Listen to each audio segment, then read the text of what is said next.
So if you've been watching my portfolio, you may have noticed that we recently were betting against semiconductors. It's because I have large positions there that I wanted to hedge against, and I've been anticipating some pullbacks since last week on Wednesday. Big institutions have been selling so far this week. I've seen this move quite a lot before where we get these all-time highs and then you see some pullbacks. It's happening right now. The one exception was the space tech market, super bullish this morning, catching some Elon tweets, and the broader market was kind of selling off, but for the most part, space tech was doing good. We even shorted space tech Rocket Lab this morning after a huge surge. Again, just kind of hedging against the long-term positions. If you guys missed it in our live sessions, we also traded photonics.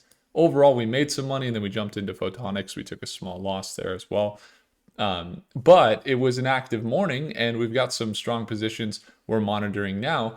Let's get into it. So IREN is a data center stock that is particularly focused on the build outs for top companies like Microsoft and Google and others. I don't have any short-term positions, but I do hold this over my Schwab portfolio.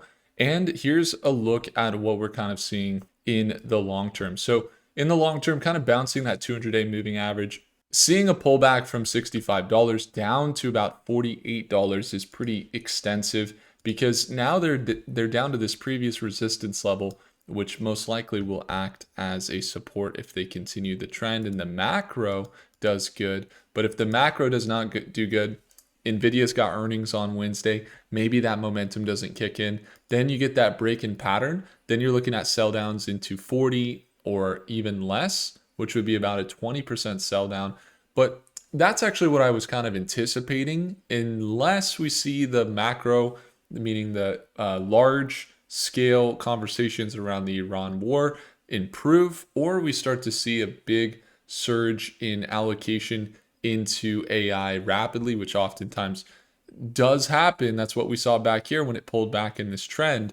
So from a technical perspective, it looks pretty good. It looks like a good entry down here. But if you get the break below that $50 price point that it's at currently, then things start to break pattern. It starts to look very bad. It already doesn't look too good with the inflation data and everything else.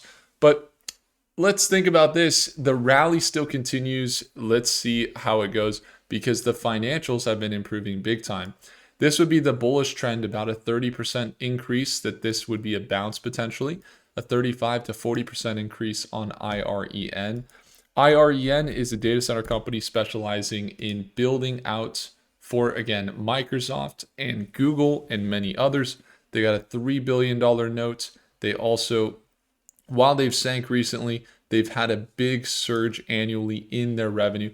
I'm really fascinated by it. We have a whole application where we actually are building out technology that plugs in the best financial data into the best AI models in the world. And I can tell you right now, there's thousands of searches per day, and I'm spending a lot of money, not personally, but the company is spending a good amount of money in making it possible for everyone to be able to do these projections, although we do have paying customers. And if you ever want to be one of them and enjoy the benefits of having models that are over 50% accurate over the last 6 months in the 1 hour, 4 hour, and 1 day timeframes, then you can go have a look in the first link below. But again, I'm excited about it. I like this technology. What's powering Grok? What's powering OpenAI? What's powering Claude? What's powering Gemini or Meta? It's all powered by the, data center market and the semiconductors and the photonics, sure, and the liquid cooling, sure, and the energy demand for sure. But you have a large emphasis on some of these companies in the data center market, one of them being IREN. And again, income statements growing big time. They had a positive net income in 2025, and they're looking to keep up the good work, but they still had negative net income last quarter. They've got their quarterly assets surging from 4 billion to now up to 7.2 with 3 billion in equity. They're looking healthy there, and they could continue to lose for many, many years if they don't pull out a positive net income like they did for 2025 and 2026. I was expecting more revenue increases. We didn't see a huge revenue increase in the last 2 quarters. In fact, a slight decline, which was interesting. But the other thing that you saw was a big deal there with Microsoft. I think it was $9.7 billion or something like that. They also signed with Nvidia big expansions on the GPUs, increasing their cloud capacity. That was a really big one. $2.3 billion. They had some convertible notes. So you see them raise some money. You see them get some new GPUs every time Nvidia announces new GPUs. It seems that they're doing well there. And then also they've had some large build outs. We've seen some 2.75 gigawatts for data centers in West Texas.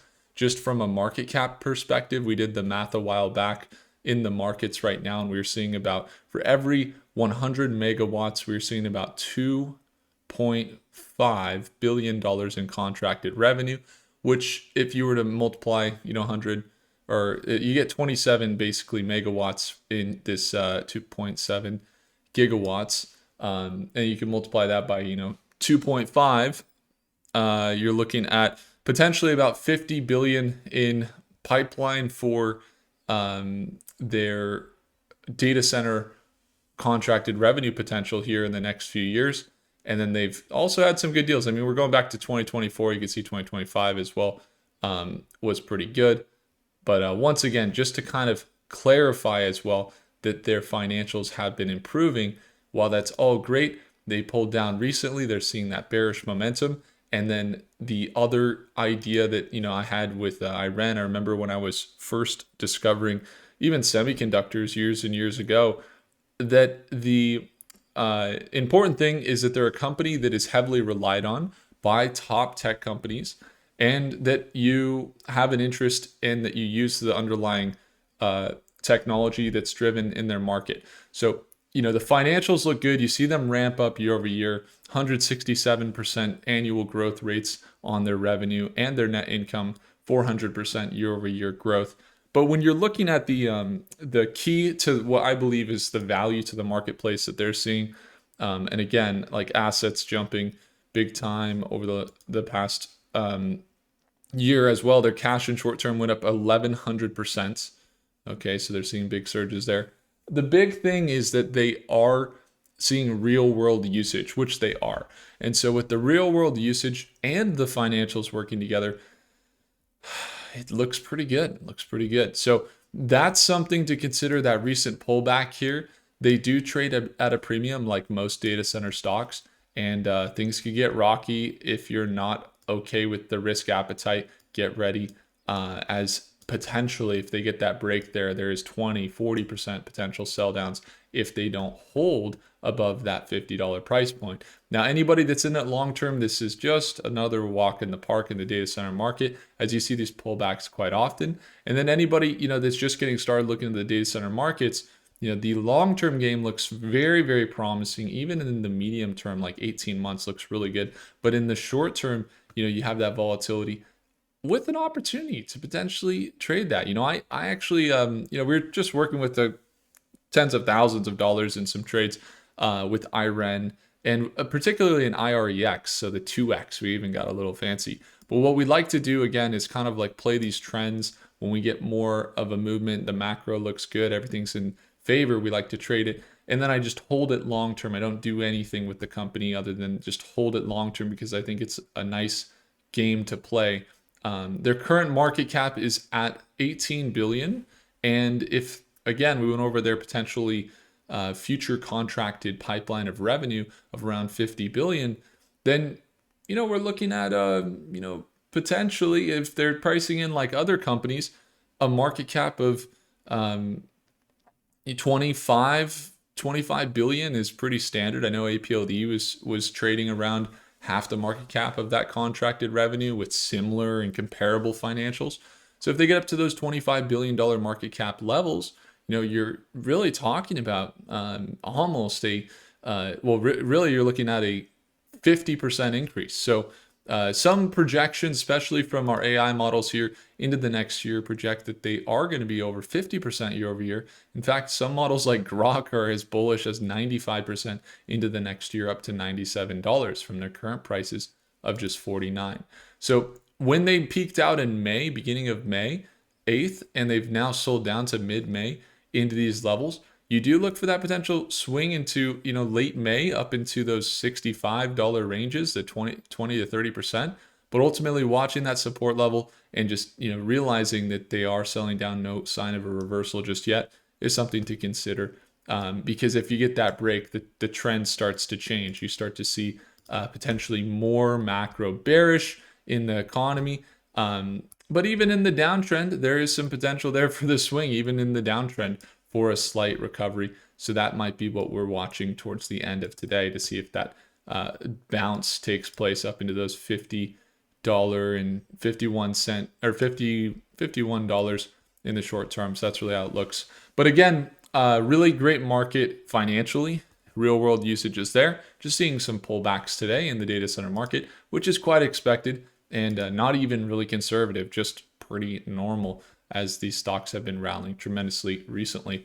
So when it comes to APLD, very similar positions as well. We got these pullbacks even into April and even further, back when we had big highs in March, selling down into end of March into April, 20%. And then you got a 20% sell down in late April. Now you see another, 30% sell down, if not more, from these levels in May.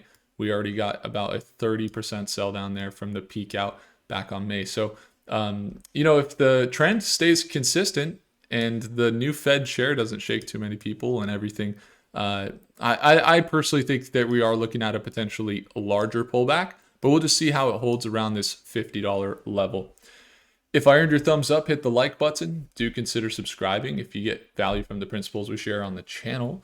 And if you'd like to tune on into our daily live trading sessions, we're there Monday through Friday at Market Open in the second link in the description below. And don't forget, we are opening up for a limited time the offer in the first link for Prophecy AI. So if you want to go grab Prophecy AI, you can use it on your mobile phone just like this.